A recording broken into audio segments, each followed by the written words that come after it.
আরে জান্নাত, তুমি তোমার ভাইকে স্কুলে কেন নিয়ে এসেছো? আরে আমার বাসায় কেউ নেই, আর আমি আমার ভাইকে একা রেখে এখানে আসতে পারবো না। আরে তুই জানিস না স্যার বাচ্চাদেরকে দেখতে পারে না? আর এইটা তো আমি জানি, কিন্তু আমার ভাইকে তো আমি একা রেখে আসতে পারবো না। আচ্ছা স্যার তো এখন নেই, আমি আমার ভাইকে পিছনে রেখে দেই।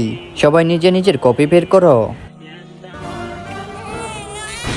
আরে এই বাচ্চা কোথায় কান্না করছে? আরে তুমি জানো না আমি বাচ্চাদেরকে দেখতে পারি না। সরি স্যার, এটা আমার ছোট ভাই। আরে তুমি চলে যাও আমার ক্লাস থেকে। আরে জানি না এই স্যারের বাচ্চাদের থেকে প্রবলেম কি। ভাই তুই এখানেই থাক, আমি তোর জন্য গিয়ে খাবার নিয়ে আসছি। আরে এটা তো মনে হচ্ছে জান্নাতের ভাই। আরে আমার ভাইটা মনে হচ্ছে কান্না করতে করতে অসুস্থ হয়ে গিয়েছে, আর এই বাচ্চাটা তো কান্না করতেছে।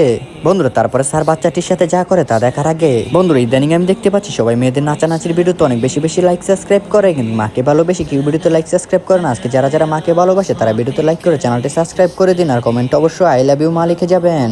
এই তো বাচ্চাটা চুপ হয়ে গিয়েছে, বাচ্চাটা কত মাসুম।